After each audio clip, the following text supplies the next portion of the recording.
Hello everyone, Shri IAS academy में आपका स्वागत है। जैसा कि आप जानते हैं कि श्री आईएएस एकेडमी ने आंसर राइटिंग सीरीज की शुरुआत की है, जिसके अंतर्गत ऑलरेडी हमारे 317 पार्ट आ चुके हैं। ये हमारा पार्ट 318 है। अपने इस पार्ट में हम देखेंगे कि आपके द्वारा हमारे टेलीग्राम चैनल पर किस प्रकार का प्रश्न लिखकर भेजा गया, उसे आपने किस तरीके से लिखा और वास्तव में आपको उसमें किन किन बिंदुओं को ऐड करने की आवश्यकता है। तो चलिए शुरू करते हैं।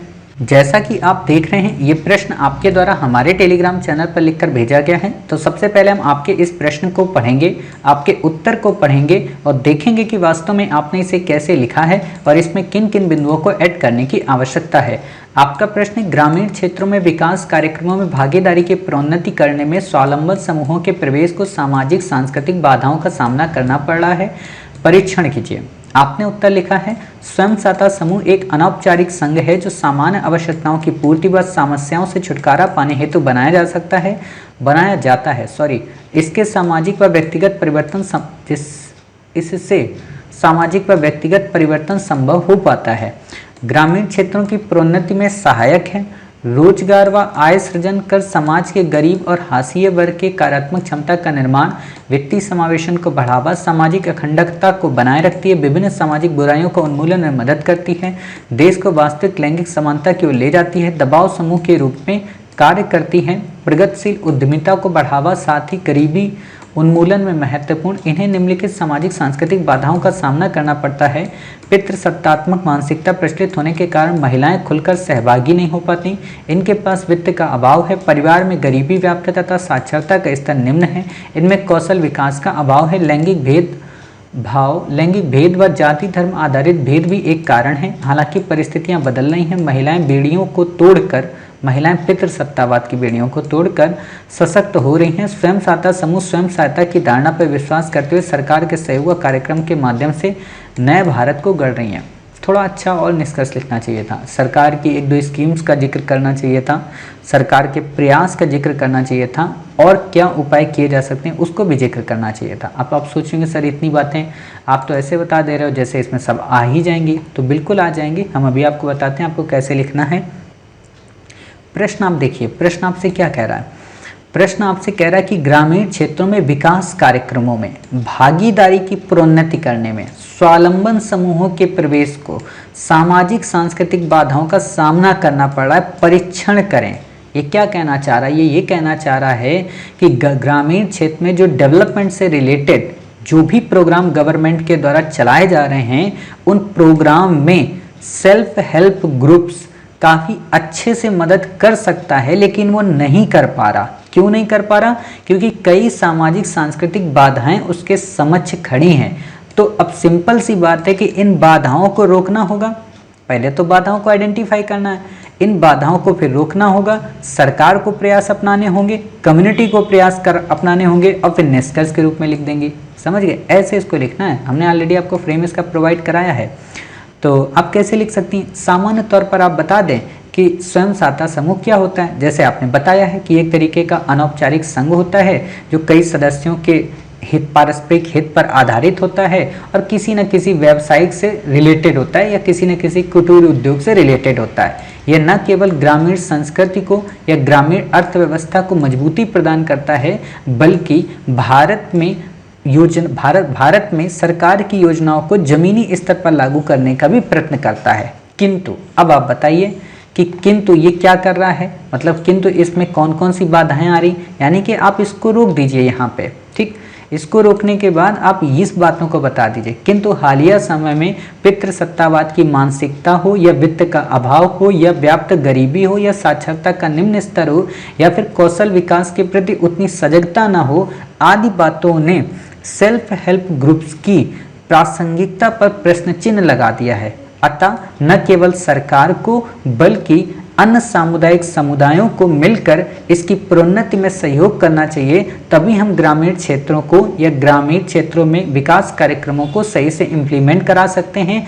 कारण ये न केवल ग्रामीण क्षेत्रों की प्रोन्नति में आवश्यक है, बल्कि वित्तीय समावेशन को बढ़ावा देने के साथ साथ रोजगार सृजन में भी महत्वपूर्ण भूमिका निभा सकती है और कोविड-19 के पैंडेमिक के समय जो सामाजिक जो बिखराव हुआ है उसकी एकता को सुनिश्चित कर सकती है तथा लैंगिक असमानता को को दूर करने में भी सहायक की भूमिका निर्वहन कर सकती है। और इसका सबसे बड़ा रोल तो दबाव समूह के रूप में होगा, जिसमें सरकार से भी प्रश्न चिन्ह कर सकती है और योजनाओं को सही से इम्प्लीमेंट करा सकती है।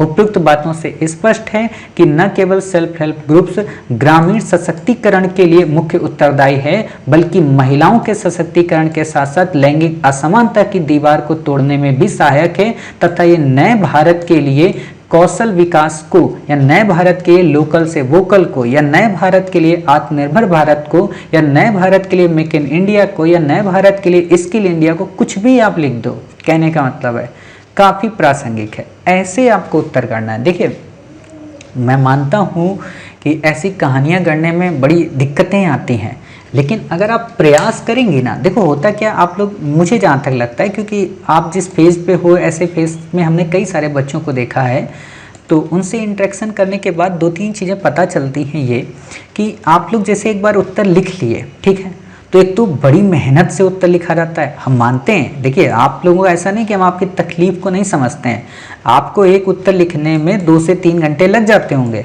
और कभी कभी तो का पूरा दिन लग जाता हो उसका फ्रेम बनाने में, ठीक है, और फिर भी एरर हो ही जाती है, हम मानते हैं। लेकिन आप यकीन मानिए, यही वो समय है कि जिस पे आप ज़्यादा से ज़्यादा इन्वेस्ट करके इन फ्यूचर बेहतरीन आंसर लिख सकेंगे। मैं कई ऐसे अभ्यर्थियों को जानता हूँ जिनके उत्तर को एग्जामिनर फाड़ देते थे, ठीक है, जो कई बार उत्तर लेखन में फेल हो गए, बट उन्होंने अपना अभ्यास हमेशा जारी रखा और उस स्किल को डेवलप किया जो मैं उनको बताता गया।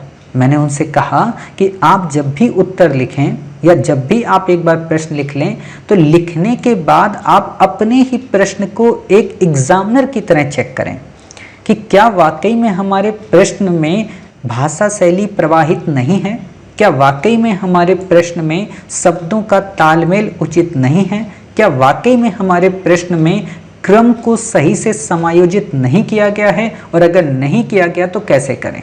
अब दिक्कत क्या हो जाती है ना कि 2 से 3 घंटे बाद मेहनत करके आप लोग उत्तर लिखते हैं। अब आपने जब अगर पढ़ भी लिया कि ये कमियां हैं और कमियों को सुधारने का एक ही फार्मूला है कि फिर से उत्तर लिखो, तो आपकी हिम्मत नहीं काम करती।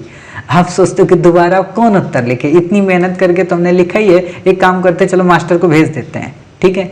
ये गलतियां नहीं करनी है। अभी आप 4 घंटे लगाइए, इसीलिए हम आपको सिर्फ 2 आंसर भेजते हैं, इसलिए थोड़ा ना भेजते हैं कि आप 2 लिख, आप सोचिए आपको एक दिन में 40 लिखने हैं, 2 हम क्यों भेजते हैं, क्योंकि आप इसमें अभी 40 आंसर की मेहनत, उसका दिमाग सब लगा दें। और देखो, तथ्य 3-4 तथ्य रटने होते हैं, जिस दिन आप ट्रिक सीख गए उस दिन तो तथ्य अपने आप याद हो जाएंगे। आप बताइए मैंने कितने तथ्यों का इसमें उपयोग किया, कोई भी नहीं उपयोग किया, केवल भाषा शैली से अच्छे से मोहकता पूर्वक गढ़ दिया, और जब मोहकता इसमें आ गई तो आपका उत्तर काफ़ी बेहतरीन हो गया। ऐसा ही आपको करना है। तो आप जब एक बार उत्तर लिख लिया करें, जब गलती हो जाए तो ये ब्लर ना करें, फिर से इसको काट के नई जगह पे आंसर लिखें।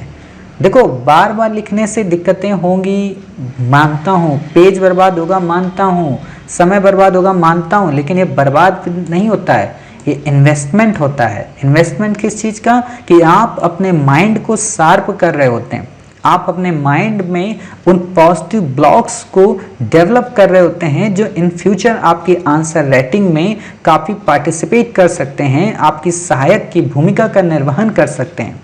तो आप यही करें, ठीक है। तो जल्दबाजी में आंसर मत लिखें, और आप तो काफ़ी अच्छे स्टूडेंट्स हैं, आप अच्छा लिखती हैं, कई दिनों से हम देख रहे हैं लगातार आप अच्छा ही लिख रही हैं।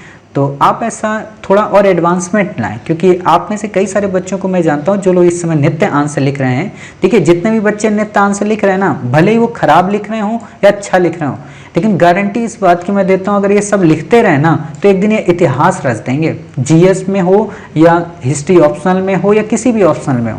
क्योंकि जिस लेवल से मैं चेक करता हूँ, चेक करने के बाद जो मैं कमियां बताता हूँ, और कमियां बताने के बाद जैसे ही आप उसे दूर कर देते हैं तो आप बेस्ट हो जाते हैं। और मैंने देखा है कई सारे बच्चों को बहुत सारी चीज़ें आप लोगों ने सुधार ली हैं अपने में, हम जैसे जैसे बताते गए। तो ऐसे ही आप सुधारती जाइए, आप बेहतर आंसर लिख सकती हैं, बस थोड़ा समय लगेगा, लेकिन वही है ना कि एक बार आंसर और लिख दो, क्या दिक्कत है, ठीक। मतलब अपने ही पे लिख के भेजिए, मेरे पे बार बार रिपीट करके मत भेजना। मेरे पे भेजोगे तो लिख देना कि ये दोबारा हमने भेजा है आंसर, ठीक है, रिपीट, क्योंकि वही बात होती है ना कि आप लोगों को प्राइज़ भी देना है लास्ट में। तो उस प्राइस में फिर वो इंक्लूड नहीं होगा, दिक्कत हो जाएगी ऐसे। ठीक, उम्मीद है आप समझ गई होंगी कि वास्तव में इस प्रश्न का उत्तर कैसे लिखना है, कैसे कहानियों को गढ़ना है, यानी कि इन्हीं बातों को बस अरेंज कर देना। अब आपके वाले में जानते हो क्या दिक्कत होती है, अरेंज बस नहीं होता है, बाकी कंटेंट तो पूरा सही आता है, अरेंज नहीं होता और निष्कर्ष थोड़ा सा कमजोर हो जाता है। मैंने जो बताया था ना, निष्कर्ष थोड़ा पंच मारने वाला रखो, तो निष्कर्ष वैसा बनाइए। ठीक है, उम्मीद है आप समझ गई होंगी कि वास्तव में कैसे हमें उत्तर लिखना है, किस तरीके से पॉइंट को ऐड करना है। सरकार की कुछ स्कीम्स का आप यहाँ पे जिक्र कर देंगी, सेल्फ हेल्प ग्रुप से रिलेटेड कुछ पोर्टल्स का जिक्र कर देंगी, ट्राइफेड वगैरह का जिक्र कर देंगी, अंत्योदय ग्रामीण एक्सप्रेस योजना का जिक्र कर देंगी, या सरकार के द्वारा कई प्रकार के इंसेंटिव जो दिए जाते हैं उसका जिक्र कर देंगी, तो उत्तर काफ़ी बेहतरीन हो जाएगा। ठीक है, उम्मीद है आप समझ गई होंगी। मिलते हैं आप ही के द्वारा भेजे गए एक नए प्रश्न के उत्तर के साथ, तब तक अपना ख्याल रखिए और स्वस्थ रहिए।